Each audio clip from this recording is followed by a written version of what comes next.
शिंदे साहेबांवर टीका करायचं काम अनेक जण करतात, त्याच्यामध्ये आणखीन जर काही भर पडत असेल तर आम्हाला त्याचा काही फरक पडत नाही. राहिला निवडणुकीचा प्रश्न, त्या इलेक्शन कमिशनरचा प्रश्न, त्याबद्दल तुमचं काही मत असू द्या, आम्ही त्याचा विरोध करतच नाही. तुमची ती भूमिका आहे. म्हणून महाविकास आघाडी आता कोणत्या नेमक्या दिशेला जाईल, त्याच्यात तुमचं स्थान कुठे असेल हे बघा. एकनाथ शिंदे काय करतात, सत्ता पाहिजे असती तर आजही आम्ही जिद्दीने सत्ता मिळवू शकलो असतो. सत्तेमध्ये आम्ही आहोत आणि समाधानी आहोत. काल महाविकास आघाडीचे नेते श्रीमाननीय राजसाहेब ठाकरे यांनी त्यांच्या मेळाव्यामध्ये ज्या प्रकारे शिंदे साहेबांवर टीका केली, ज्या प्रकारे त्यांनी वक्तव्य केलं, मला वाटतं कन्फ्यूज नेत्यामध्ये आणखीन एक नेत्याची भर पडली की काय. मुळामध्ये आपण काल काय बोललो होतो, आज काय बोलायचं, हे सगळं कन्फ्युजन यांच्यामध्ये तयार झालेलं आहे. जर आपण हा प्रयोग केला उलटा, लाव रे तो व्हिडिओ असं जर आपण म्हणलो आणि यांनी त्या उबाठाच्या नेत्यांबद्दलचे यांचे वक्तव्य काय हे जर काढलं तर आपल्या लक्षात येईल की त्याच्यात याच्यामध्ये किती जमीन आसमानचा फरक आहे. उबाठा का सोडली, काय वक्तव्य होतं तुमचं की शिवसेना प्रमुखाच्या आजूबाजूला, हा शब्द राजसाहेबाचा आहे, जे बडवेत बसलेले आहेत त्यांनी बाळासाहेबाला घेरून ठेवलेलं आहे आणि म्हणून मी शिवसेना सोडतो, हेच होतं ना. आज तुम्ही त्यांच्याकडेच जात आहेत. त्या बडव्यांनी स्वतःचं एक साम्राज्य स्थापन केलंय, हे तुमच्या भाषेमध्ये, आणि तुम्ही रोज जाताय तिथे. 10 वेळेला गेले काय ना 12 वेळेला गेले, त्याच्याशी आम्हाला काही घेणं देणं नाही. राजसाहेब आणि उद्धव साहेब एकत्रित आले, आम्हाला त्याचा आनंद आहे, आम्ही त्याच्यावर टीकाही करत नाही. परंतु अशा वेळेला जे 18-19 वर्ष तुम्ही जो संघर्ष केला, तुमच्याबरोबर असलेल्या मनसैनिकांनी जो संघर्ष केला, त्याचं काय. आम्ही जेव्हा उठाव केला त्यावेळेला आम्ही एक चांगलं धाडसी पाऊल उचललं, हे कोण बोललं होतं. आम्ही तुम्हाला चाटू वाटायला लागलो. मागच्या लोकसभेला तुम्ही मोदी साहेबांचं गुणगान गात होते, त्या शिवाजी पार्कवर, ते तुम्हाला दुश्मन वाटायला लागले.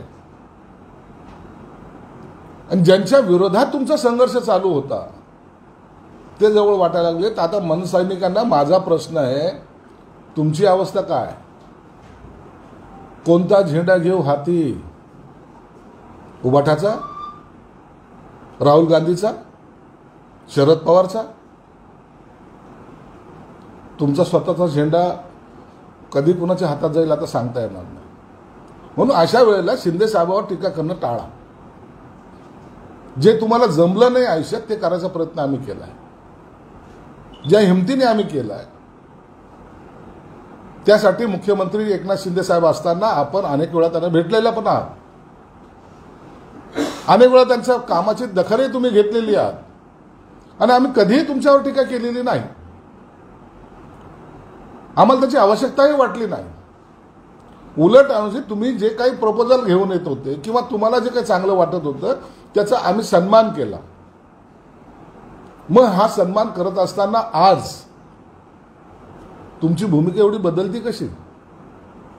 उद्या त्या मनसैनिकांनी काय घोषणा द्यायच्या, शरद पवार साहब आगे बढ़ो हम तुम्हारे साथ है, राहुल गांधी आगे बढ़ो हम तुम्हारे साथ है, या घोषणा द्यायला आवश्यक ना.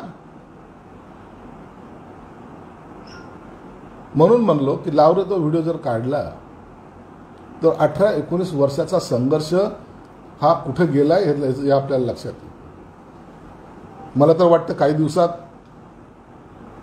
मनसेने आता थांबलं पाहिजे, त्यांनी उबाठामध्ये सामील झालं पाहिजे, त्याशिवाय पर्याय नाही राहिला. शिंदे साहेबांवर टीका करायचं काम अनेक जण करतात, त्याच्यामध्ये आणखीन जर काही भर पडत असेल तर आम्हाला त्याचा काही फरक पडत नाही. शिंदे साहेब जी हिंमत दाखवतात ही अख्ख्या महाराष्ट्राने पाहिलेली आहे, जाणलेली आहे आणि त्यांच्या ताकदीच्या बद्दल आम्हाला गर्व नाही तर आम्हाला अभिमान आहे. एक माणसाने जी शिवसेना इतरांच्या दावणीला बांधण्याचा प्रयत्न केला, लाचारी पत्करण्याचा प्रयत्न केला, बाळासाहेबांचे विचार विकण्याचा प्रयत्न केला, त्यांची दुकानदारी मांडण्याचा प्रयत्न केला, त्याला जपण्याचं काम एकनाथ शिंदे साहेबांनी केलेलं आहे. म्हणून आता तुमची भूमिका काय याबद्दल आम्हाला घेणे देणं नाही आणि आम्हाला त्याच्यावर बोलायचं, भाष्य करण्याची आवश्यकता सुद्धा नाही.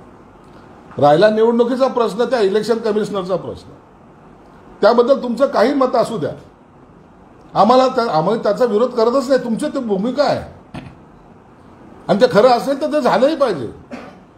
आम्ही त्याला कुठेही आडवं येणार नाही किंवा आम्हाला त्याची गरजही नाही, आम्हाला आडवं येऊन करायचं काय. जर असे चुकीचे मतदार येत असेल तर निश्चितच ते काढले पाहिजेत. मग ते कोणत्या पक्षाचे, कोणत्या जातीचे, कोणत्या धर्माचे, आम्हाला त्याच्याशी काही घेणं देणं नाही. यादी क्लीन असली पाहिजे हे आमचंही मत आहे. परंतु जे चांगलं आहे त्याला पाठिंबा नेहमीच आम्ही दिलेला आहे. परंतु राजकीय भूमिका दरवेळेला बदलून दर वेळेला वेगवेगळे स्टेटमेंट देऊन तुम्ही निश्चित द्या, तो तुमचा अधिकार पण आहे. परंतु आता शिंदे साहेबांनी किल्ल्यांवर येणाऱ्या सर्व मावळ्यांसाठी किंवा येणाऱ्या सर्व शिवभक्तांसाठी सुविधा केंद्र उभारले, त्याला तुमचा विरोध.